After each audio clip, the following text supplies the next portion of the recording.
समाचार सुनकर वीरणी विलाप करने लगती है।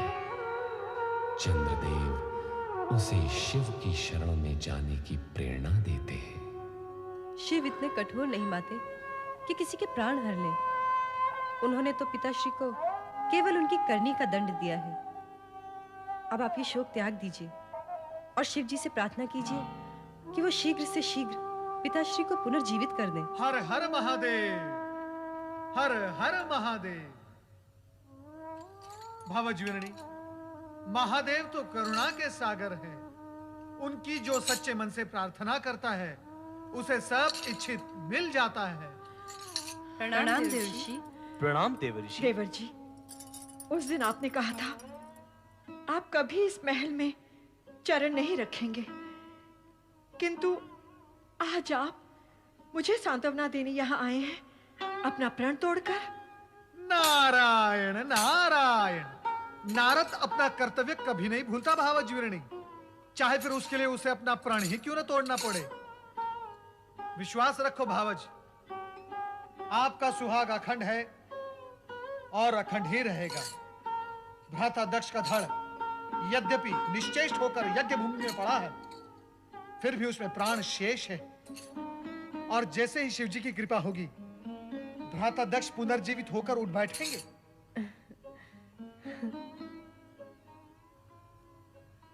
क्या बात है माते, आपको देवऋषि के कथन पर विश्वास नहीं?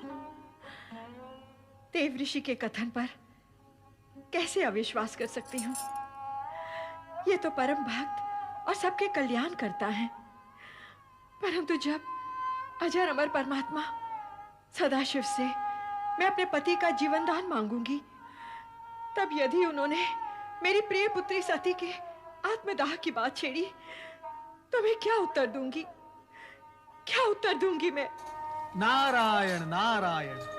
भावज, सती के लिए हम सबको अत्यंत दुख है, किंतु सत्य यह है कि शिवजी की इच्छा से ही सब कुछ संभव है, अन्यथा कुछ भी संभव नहीं। यह शिव की कैसी विचित्र इच्छा है, बताइए ना देवर्षि। जो संसार के सभी प्राणियों के मन से मृत्यु का भय दूर कर सकते हैं, जो मृत्यु मुख में पहुंचे हैं उन्हें पुनर्जीवित कर सकते हैं, उन्होंने मेरी बेटी सती को क्यों नहीं बचाया? क्यों अपनी ही अर्धांगिनी को योगाग्नि में जल जाने के लिए विवश किया? मेरे इन प्रश्नों का उत्तर दीजिए देवर्षि। नारायण नारायण। आप शिव लीला से अपरिचित हैं भावज, इसलिए ऐसी बातें कर रही हैं। सती तो शक्ति का अवतार थी, मृत्यु तो उसे छू भी नहीं सकती थी। तो फिर सती ने अपने प्राणों का त्याग क्यों कर दिया? सामान्य नारी के समान अपनी देह का अंत क्यों कर दिया? रोहिणी, माता शक्ति ने सती के रूप में नारी अवतार धारण किया, नारियों का आदर्श बनने के लिए। सती ने ऐसी नारी का आदर्श प्रस्तुत किया जो अपने पति के प्रति होने वाले किसी भी अन्याय को सहन नहीं कर पाती थी।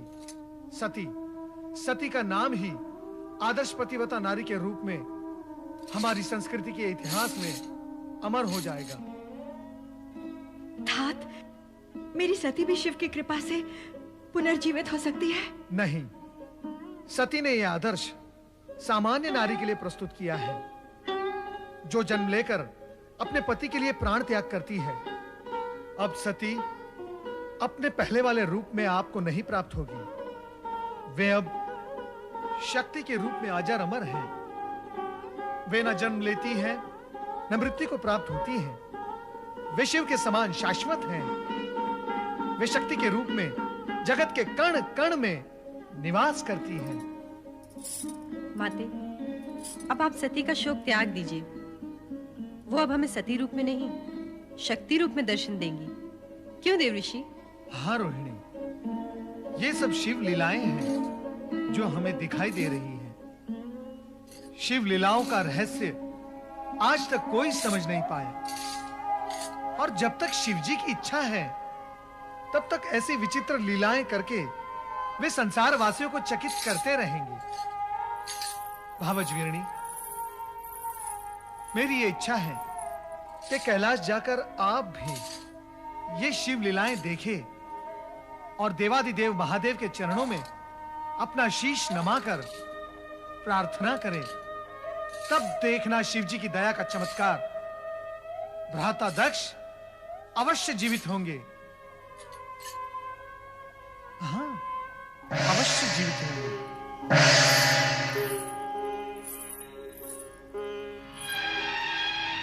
अवश्य जीवित होंगे। अवश्य जीवित होंगे। अवश्य जीवित होंगे। अवश्य जीवित होंगे। अवश्य जीवित होंगे।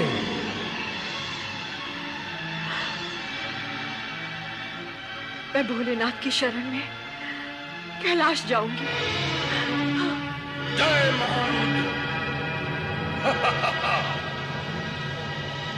है महाबलयंकर, आपकी आज्ञा के अनुसार दुष्ट दक्ष का अंत कर दिया और उसके सर को काटकर यज्ञ कुंड में स्वाहा कर दिया। वीरभद्र, तुम मेरी आज्ञा का पालन कर धन्यवाद के पात्र हो गए हो। सभी गणों में सर्वश्रेष्ठ हो, यशस्वी भवा। जय महारुद्र।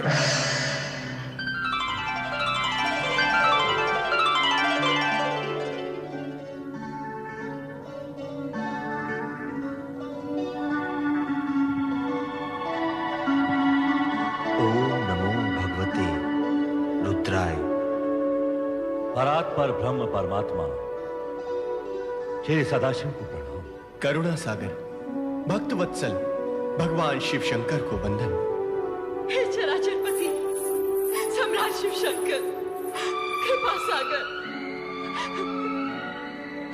मैं वो दुर्भाग्यशाली स्त्री हूं जिसने एक हाथ से अपनी पुत्री सती को खो दिया है और अब दूसरे हाथ से उस पति को खोने जा रही हूं जिसका सिर विहीन शरीर तड़पता देखकर मुझ पर हर पल मृत्यु का पल होकर टूटता है।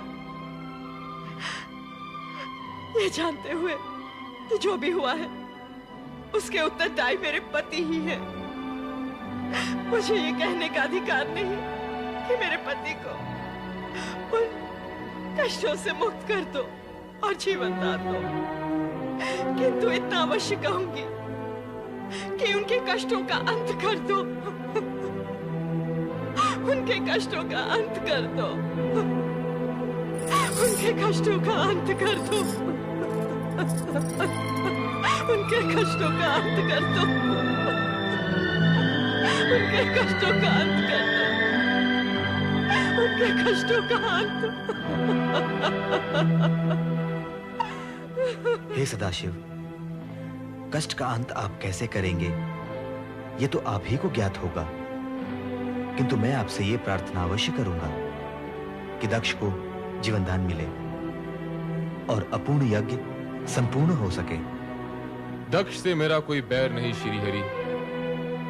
जो हुआ, जो हो रहा है और जो होगा विधाता के संकेत के बिना असंभव है। अस्तु, आप सबकी इच्छा का सम्मान करते हुए मैं दक्ष को अवश्य जीवन दान दूंगा, अवश्य। पति की मृत्यु से पीड़ित और आहत वीरनी पत्नी की मृत्यु से पीड़ित और आहत शिव की शरण में आकर अपने सुहाग की याचना करती है। लोक कल्याणकारी शिव उसे अभयदान देते हैं और वीरनी के सुहाग की रक्षा हेतु यज्ञशाला में पहुंचते हैं। स्वामी, स्वामी, स्वामी, स्वामी कहाँ तुम? स्वामी,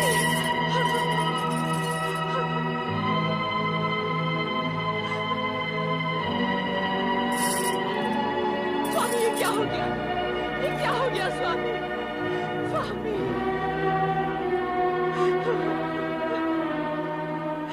प्रभु कृपा कीजिए, कृपा कीजिए भोलेनाथ, कृपा कीजिए। प्रजापति दक्ष वृथा अभिमान से उपजे अपने भयंकर अपराधों का दंड तुम्हें मिल गया है। अब अपने अपूर्ण यज्ञ को पूर्ण करने के लिए तुम्हें अजामुख बनाकर नया जन्म दिया जा रहा है। तुम्हें यह मुख देने के पीछे तात्पर्य है कि इसे देखकर संसार वासियों को तुम्हारे कर्म सदा के लिए याद रहेंगे और वे अपने आप को ऐसे कर्मों से दूर रखने का प्रयत्न करेंगे। कल्याण भवतु।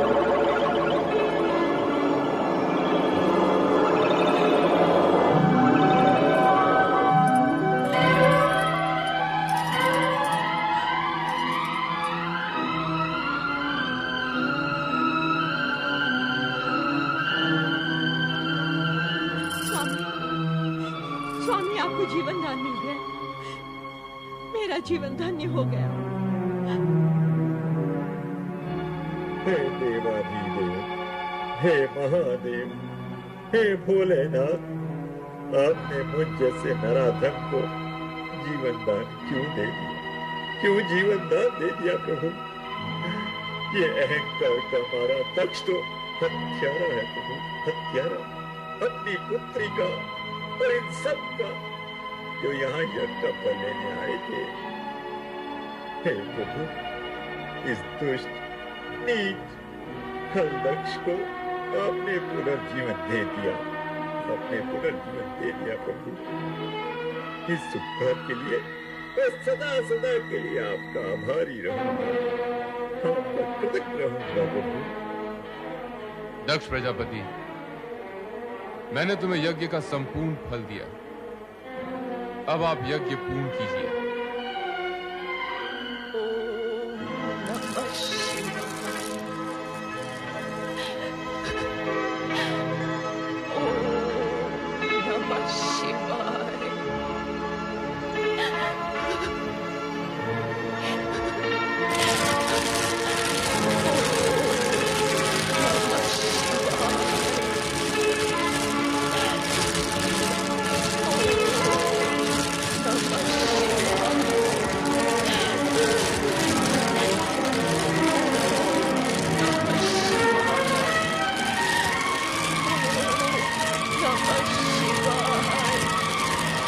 सती,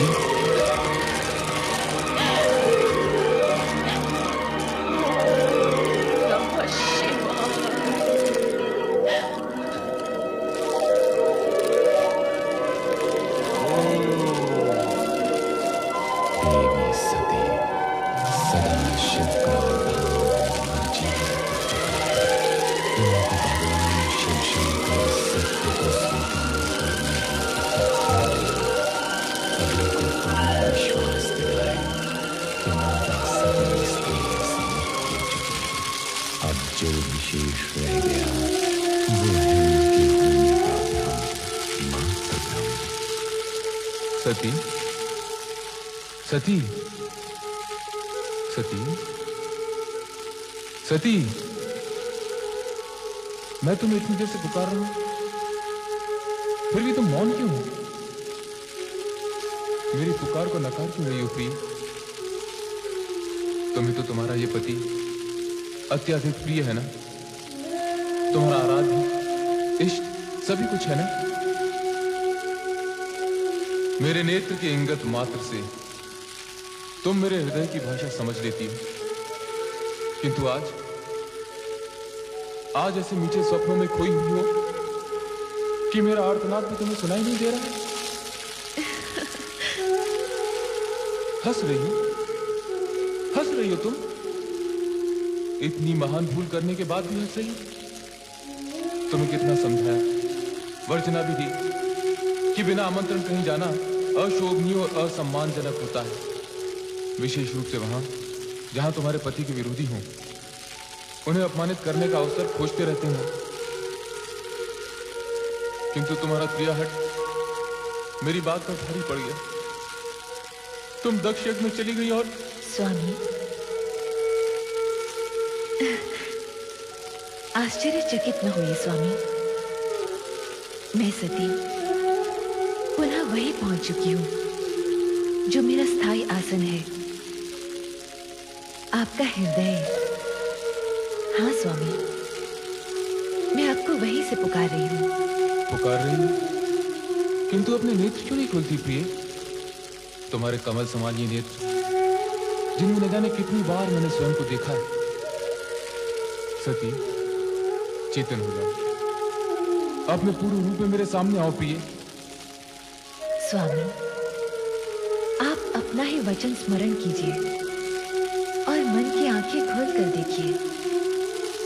हम दोनों शिव शक्ति भिन्न नहीं है, एक ही परम तत्व साक्षात परब्रह्म है, जिसका ब्रह्मांड साक्षी है।